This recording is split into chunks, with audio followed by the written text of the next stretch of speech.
Hi. Stock మార్కెట్‌లో వోలటిలిటీకి దూరంగా ఉంటున్నారా? పోర్ట్‌ఫోలియోస్ అన్నీ కూడా రెడ్‌లో ఉండి బ్లీడ్ అవుతున్నాయా? అంటే స్టాక్ మార్కెట్‌లో ఉండి సస్టైనబిలిటీ ఉన్న బిజినెస్ మోడల్ లాగా లేదా స్టాక్ మార్కెట్ లాంగ్ టర్మ్‌లో మంచి వెల్త్ క్రియేట్ చేసుకునేలాగా ప్లానింగ్స్ ఏమైనా ఉన్నాయా? అయితే అలాంటోళ్ళ కోసం ఈ ప్రోగ్రామ్ అండి. ETFs, index funds and mutual funds. మా స్టాక్ మార్కెట్‌లో ఉండి కూడా సెక్యూర్ వేలో మనీ మేక్ చేసుకునే పద్ధతి ఏదైనా ఉందంటే రిటైలర్స్‌కి ఈ మూడే అన్నమాట. దీంట్లో కాంప్రహెన్సివ్‌గా మీకు ట్రైనింగ్ అండ్ గైడెన్స్ దొరుకుతుంది. అండ్ వీకెండ్స్‌లో జరిగే ఈ ప్రోగ్రామ్‌లో అటెండ్ అవ్వటం ద్వారా ETFs, index funds and mutual ఫండ్స్‌లో మీ నాలెడ్జ్ పెంచుకోండి. మీ పోర్ట్‌ఫోలియో మీరే మెయింటైన్ చేయటం ద్వారా ఇయర్లీ యావరేజ్ మీద 20-30% మనీ మేక్ చేసుకోండి. All the best. Thank you.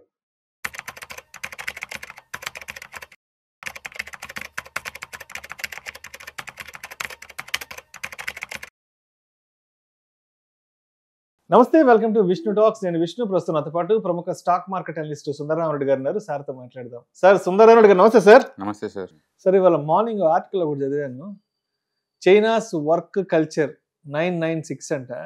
అంటే దీని గురించి రీసెంట్ టైమ్స్ లో ఇన్ఫోసిస్ అధినేత నారాయణమూర్తి గారు కూడా చాలా ఎక్కువ సార్లు ప్రస్తావించారంట. ఏంటి అసలు ఈ 996 వర్క్ రూల్ అండ్ దీని గురించి ఆయన ఎందుకు మాట్లాడారు? అందరికి తెలిసిందండి. నారాయణమూర్తి అంటేనే ఆయన వర్కహాలిక్ అనే విషయం. మరి ఆయన నిజంగా నేను వర్కహాలిక్ అని ప్రపంచం చెప్పడానికి ఇలాంటి డైలాగ్ పడతాడో, లేకపోతే ప్రపంచం అంతా నిజంగా ఇలా వర్క్ చేస్తే బాగుంటుంది అనుకొని ఆ విధంగా చెప్తాడో కానీ ఆయన ఏది మాట్లాడినా అదొక కాంట్రవర్షియల్ లాగా ఉంటుంది. అంటే ఎక్కువ మందికి గుచ్చుకుంటుంది. యాక్చువల్ చెప్పాలంటే నేను రైతు కుటుంబం నుంచి వచ్చాను.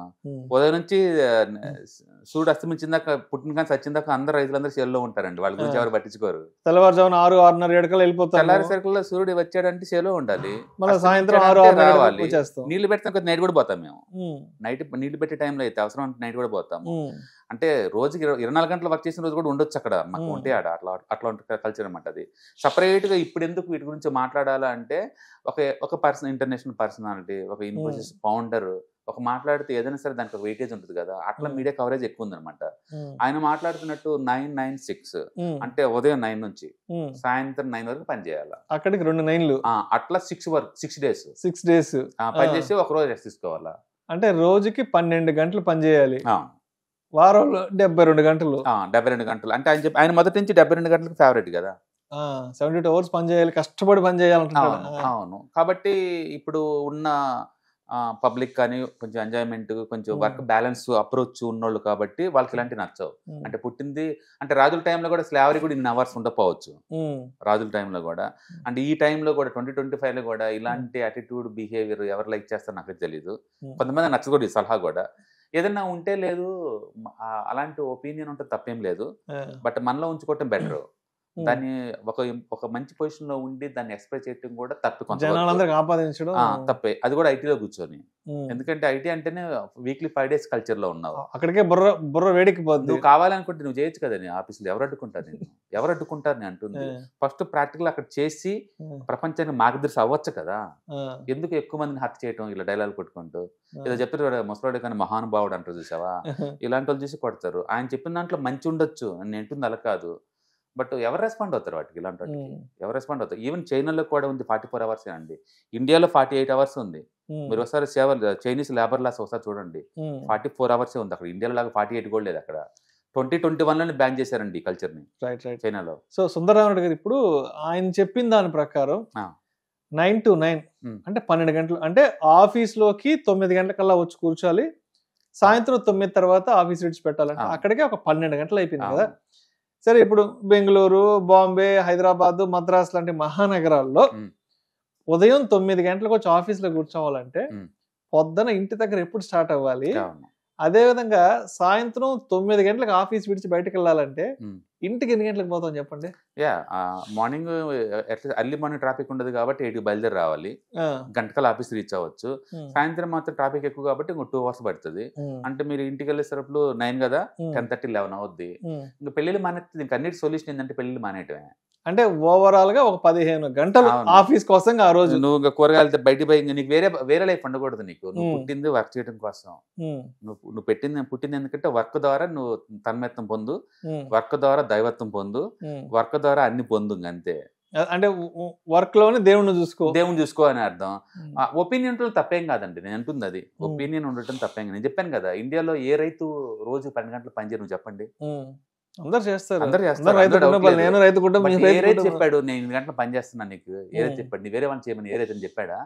నేను చెప్పాను కదా, ఈ టైపు కొంచెం నోటు తుత్ర మన దగ్గర ఉంచుకోవటం బెటర్ అన్నమాట. ఒక ఇంపార్టెంట్ పొజిషన్ లో ఉన్నప్పుడు ఇన్స్పైరింగ్ గా మాట్లాడటంలో అర్థం ఉంది. బట్ లూజ్ గా కరెంట్ జనరేషన్ సలహాలు ఇవ్వకూడదు. It's not worth at all. ఉన్న డిగ్నిటీ బాగొట్టుకుంటాం అనవసరంగా. చైనాలో 21లోనే బ్యాన్ చేశారు. తెలుసో తెలియదు వాళ్ళకి ఆ విషయం. 21లోనే బ్యాన్ చేశారండి, ఇప్పుడు ఏం లేదు. కాబట్టి వాటి గురించి మనం ఆలోచించాల్సిన అవసరం లేదు. ఒకవేళ మీరు వర్క్ చేస్తే చేయండి, 24 గంటలు ఎవరు వద్దంటారు, అది మీ పర్సనల్ కదా. బట్ అందరినీ వర్క్ చేస్తే బాగుంటుందని కోరుకుంటే కూడా తప్పేం లేదు. బట్ ఇంపార్టెంట్ పొజిషన్లో ఉన్నోళ్ళు బ్యాలెన్స్ వేలో అప్రోచ్ మాట్లాడుకోవడం బెటర్. ఎందుకంటే మనం మనుషులే బతికినందుకు అటు ఫ్యామిలీని చూసుకోవాలి, అండ్ మన హాబీస్ని కంటిన్యూ చేసుకోవాలి, అండ్ సాటిస్ఫాక్షన్గా లైఫ్ లీడ్ చేయాలి. అది కలపడానికి డబ్బు కావాలి కాబట్టి వర్కౌట్ చేయాలి. బట్ వర్క్ లైఫ్ లాగా ఉండకూడదు, నేను అంటుంది అక్కడ.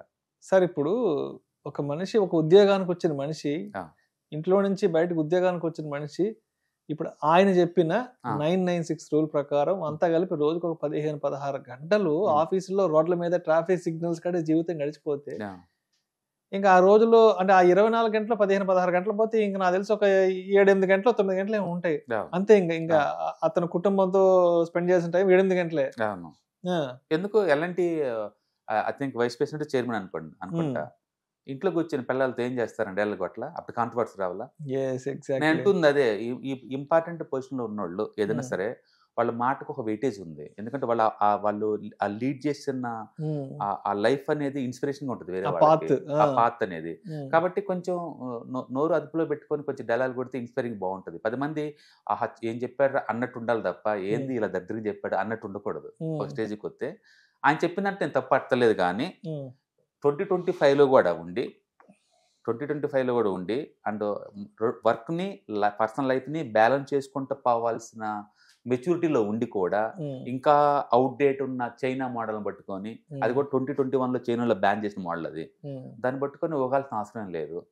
అంటే అతను అంటలో తప్పేం లేదు, కానీ దాని గురించి ఇంత చర్చ జరగటం ద్వారా ఇన్ని గంటలు పనిచేయటం అవసరమా అనే చర్చ వస్తుంది. ఒకవేళ ఇండియాలో ఎవరైనా చేసినా సరే మిమ్మల్ని వాడుకుంటారు తప్ప ఏ కంపెనీ వాళ్ళు ఎక్స్ట్రా పని చేశారు నేను ఇవ్వరండి. ఏం కిరీటాలు ఏ ఉండవండి, ఏం కిరీటాలు మన జీవితాలని ఉద్ధరించేది ఉండదు. అందుకని నేను రీసెంట్ గా బుక్ చదివాను, డై విత్ నో ఏదో ఉంటుంది అనుకుంటా, die with no, extraordinary book అది. అంటే చనిపోయే లోపలనే అనుభూతులు అన్ని తీసుకుని వెళ్ళండి మీతో పాటు, ఏం దాచుకోమాకండి. దాచుకుంటే మిగలడానికి ఏం లేదు మీకు ఇంకా తర్వాత. అందుకని పిల్లలకి ఏమైనా ఇద్దామంటే మీరు మామూలుగా హెల్దీగా ఉన్నప్పుడు ఇవ్వండి. అండ్ మీ ఫ్యామిలీని మీ లీడ్ కూడా హ్యాపీగా లీడ్ చేసుకోండి, ప్రతి ప్లాన్ చేసుకోండి, హ్యాపీగా లీడ్ చేయండి. మీతో పాటు మీకుండే మెమొరీసే మీ ఆస్తులు అని చెప్తాడు. ఓకే, కాబట్టి డై విత్ జీరో అనమాట, డై విత్ జీరో చాలా బాగుంటుంది బుక్, ఒకసారి చదవండి. అదేంటంటే వర్క్ ని లైఫ్ ని బ్యాలెన్స్ చేసుకోమంటాడు.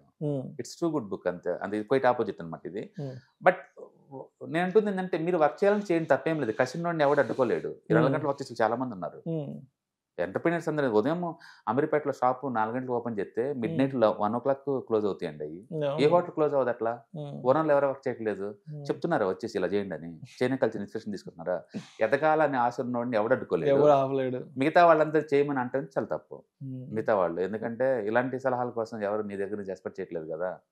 అంటే రోజుకి ఆఫీస్లో కూర్చొని 9 గంటలు పని చేసిన, 15 గంటలు పని చేసిన, 18 గంటలు పని చేసిన, జీవితాన్ని వదులుకొని పని చేసిన, end of the day company నేను వద్దనుకుంటే నిర్దాక్షిణ్యంగా బయటకు గెంటేస్తారు. కానీ ఆ రోజు వీడు మన కోసం 10 గంటలు పని చేశాడు, 15 గంటలు పని చేసిన చెప్పి మళ్ళీ కడుపులో దాచుకోవాలి. అలాంటి 2025లో ఉన్నామండి. ఏ వచ్చేసిన తర్వాత లాయల్టీ అనే దానికి అసలు మీనింగ్లెస్ అండి. అది నీ పని నువ్వు చేసుకుని పోండి.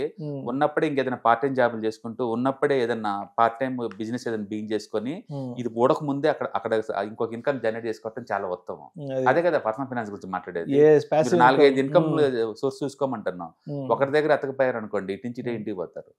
కాబట్టి 2025 సూట్ అయ్యే మాటలు కావు ఇవన్నీ. ఒకప్పుడు సూట్ అయి ఉండొచ్చు, ఆ వాతావరణానికి అది సరిపోయింది. మేబీ ఎంటర్ప్రెన్యూర్స్ కి సరిపోద్ది. ఎందుకంటే వాళ్ళ ఏరియాలో వాళ్ళు ఎదగాలి అంటే వాళ్ళు మొదట్లో డెడికేట్ చేయాలి ఒక స్టేజ్ లో. వాళ్ళకి అది సూట్ అవుతాయేమో కానీ, బట్ అందరికీ కాదు. కాబట్టి చైనా 996 చైనా వాళ్ళలోనే జరగట్లేదు, అది 21 బ్యాన్ చేశారు అక్కడ. ఈ చైనాలో ఇప్పుడు 44 అవర్స్ అండి ఫర్ వీక్లీ వర్క్ చేసేది, ఇండియాలో 48 అవర్స్ కానీ. కాబట్టి it's outdated concept and I don't recommend for anyone go and involve in 24/7.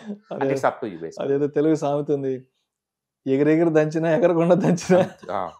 అది కరెక్ట్, వచ్చేది అదే. కరెక్ట్. Right sir. బట్ నారాయణమూర్తిలో ఉన్న స్పెషల్ ఏంటంటే ఆయన ఏం చేసినా సరే అది కాంట్రవర్సీ, అది ఎందుకో తెలీదు.